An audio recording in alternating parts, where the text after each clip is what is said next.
Eula will be arriving next week, and I, for one, can't wait to add the Spindrift Knight to my roster.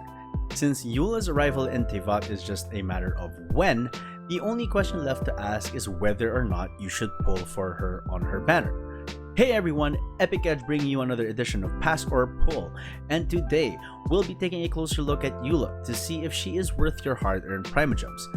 Let's get right to it. So, as usual, we will start with Eula's basic attack. Nothing mind-boggling here other than how she's able to wield a claymore with such ease and grace.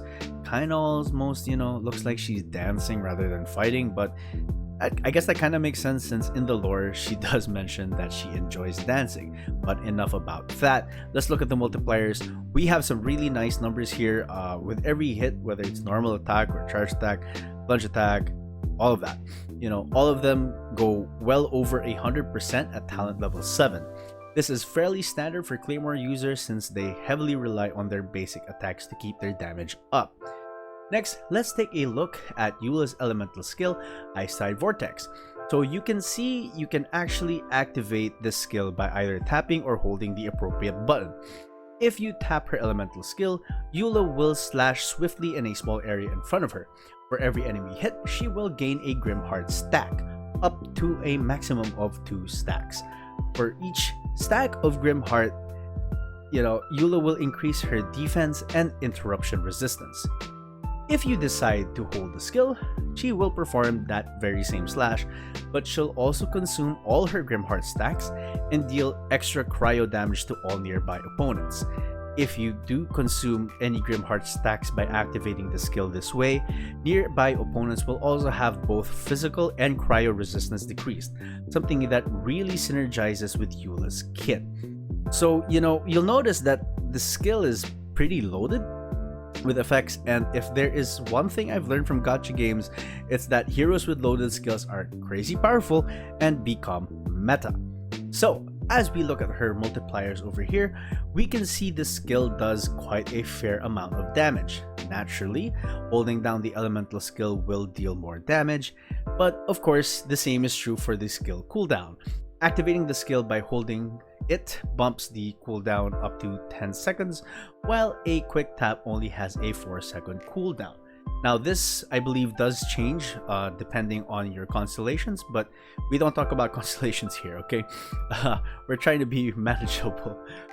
Anyway, so outside of the differences in cooldowns, another thing to keep in mind is that we increase as we increase her talent level, we also increase the physical and cryo resistance debuff on the enemies we hit. Both debuffs scale at an equal rate, which is really quite nice. Judging from how this skill works, mastering Eula's elemental skill will be extremely important to her playstyle, and if you plan to use her as your main DPS, you really will need to master this skill. Last but not least, we have Eula's Burst, Glacial Illumination.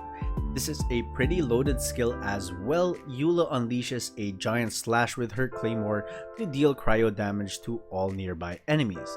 She also will create a Lightfall Sword which lasts up to 7 seconds. While the Lightfall Sword is active, all of Eula's attacks will help charge stacks up to a maximum of 30 stacks. After the duration of the Lightfall Sword, it will explode and deal massive, and I'm absolutely serious when I say massive, physical damage to nearby enemies.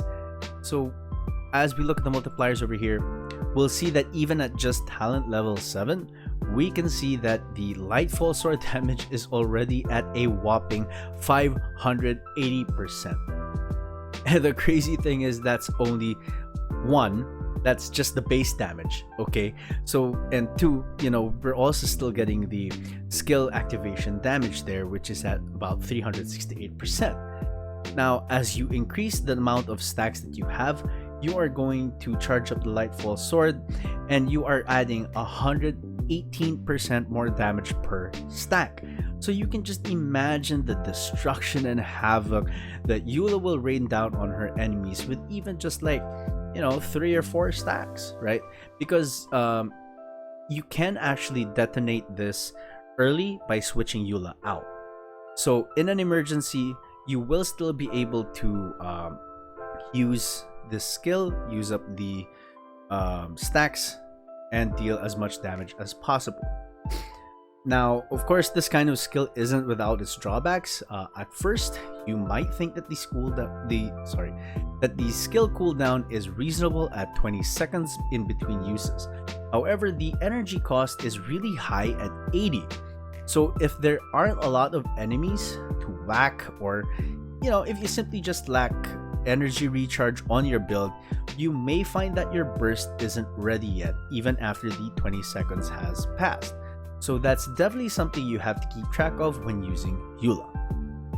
Now, before we take a look at the builds, I just want to thank you for watching this video, and if you are enjoying it so far, please don't forget to leave a like and to subscribe to the channel. It really helps out, smaller YouTubers myself.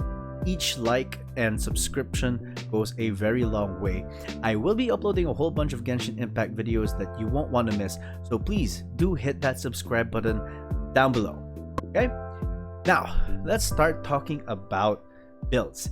As you may have noticed, Eula doesn't infuse herself with cryo, and so majority of her damage will be physical damage, and that is definitely the best way to build her.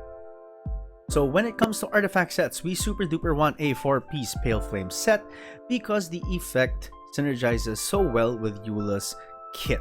Okay, now if you are unable to farm 4 good artifacts to complete the Pale Flame set, you can always go with a 2-piece Pale Flame and a 2-piece Gladiator set to good effect. Okay. On the other hand, if you are relatively new and you have not yet unlocked the domain that gives you the Pale Flame set, it's okay. You can always substitute the Pale Flame with a 2-piece Blood-Stained Chivalry, as the 2 sets do share the same 2-piece effect.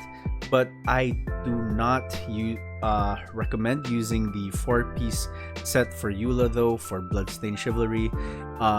The Pale Flame and Gladiator, depending on how your artifacts roll, you can easily use that as a permanent build, but I think you really should be using it as a stopgap measure and eventually slowly make your way towards a 4-piece Pale Flame set. Now, as for weapons, we obviously have the Song of Broken Pines. This is 100% designed for Eula. But do keep in mind, this is an event weapon, which means if you want this claymore, you will need to gamble on the weapon banner, otherwise known as the biggest scam in Genshin Impact, I swear to God. Okay? Keeping up with the 5-star options, I think the Wolf's Gravestone is going to be amazing. Okay, amazing on Eula, thanks to the ridiculous amount of attack percentage the passive provides. Its high base attack also pairs really well with Eula's own high base attack, and I am not forcing the issue because I pulled 3 of these and not the Staff of Homa. Okay, I actually honestly genuinely believe this is going to be a great weapon for Eula. And if you have the Unforged, it's a fairly decent option. You won't really care all too much about the shield strength, but the attack increase is pretty nice. But I believe the Wolf's Gravestone is just better. It's just superior. Only use this if you don't have either of the 2 other 5-star options. Now, if you don't have any of these 5-star claymores, don't panic. There are 3 fantastic options among the 4 stars, with the first one being the Serpent Spine. Now, this is a battle pass weapon, and if you regularly buy the battle pass, you can definitely pick this up during this rotation. Decent base attack over here, and crit rate second stat is the reason why this is a pretty good claymore for Eula, so long as you are okay with taking it during this battle pass rotation. Next up is a free-to-play option, the Black Cliff Slasher. You can buy this from the shop right now using Star Glitter. It has the same base attack as the Serpent Spine, but the attack buff is locked behind defeating an enemy. Now, normally this kind of condition is something that would make me hesitate to give this weapon a go, but Eula just is designed to deal so much damage that I think this kind of gate in between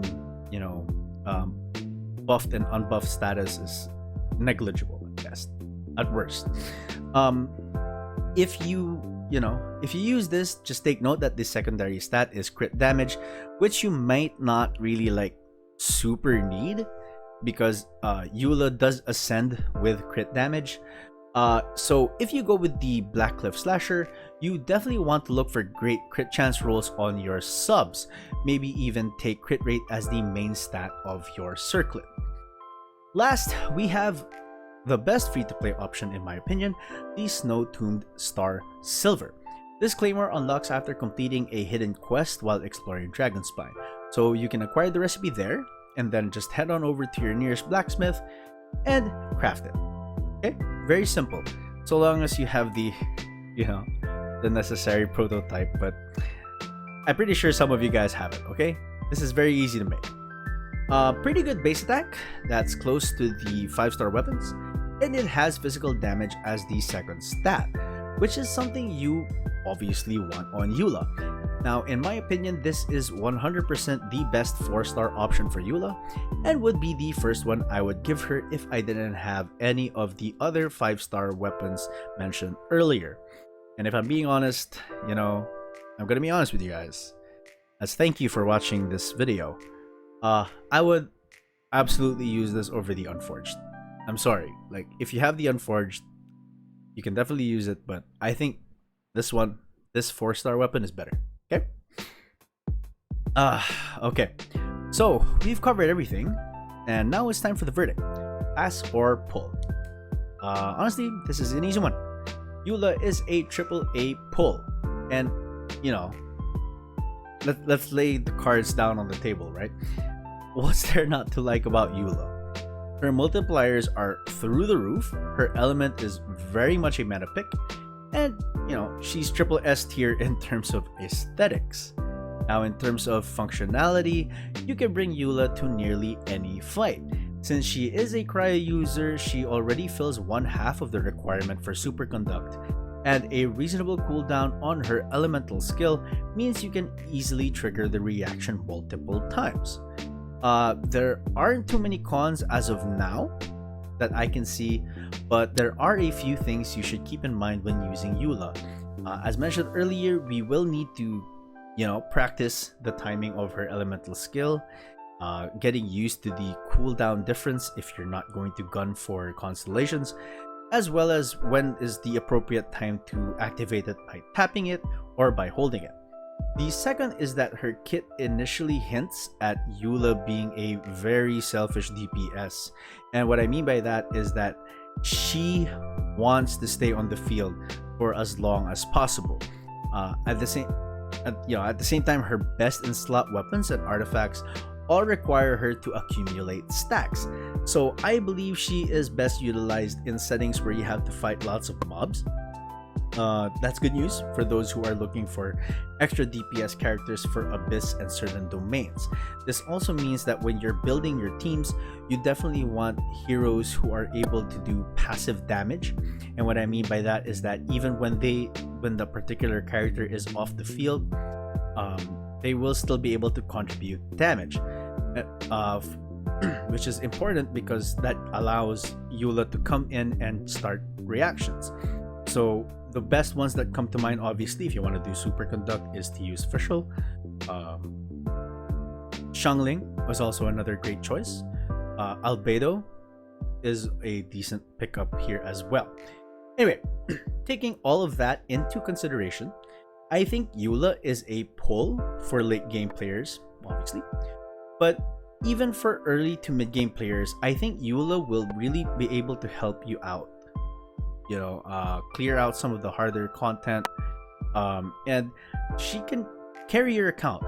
She's designed for good DPS, and so if you're lacking that as a new to mid game player, I think she'll be able to scale well as you progress through the different stages of the game. Now, even if you already have other cryo characters like Ganyu or Chi-Chi or Rosaria, I still think Eula is a pull. Eula is still a pull in my book. If, for whatever reason, you still aren't convinced on whether or not to wish for Eula, I will be doing my first ever live stream right here on YouTube. where I will be wishing on Eula's banner as well as testing her out in various settings and builds. Hopefully that will help you guys make the right decision for your account. The live stream will be on the day of her banner at 9:30 p.m. Manila time. Don't miss out. And that's gonna do it for this video. Please don't forget to leave a like and subscribe to the channel if you found this helpful. As always, thank you so much for watching, and until the next video, stay up.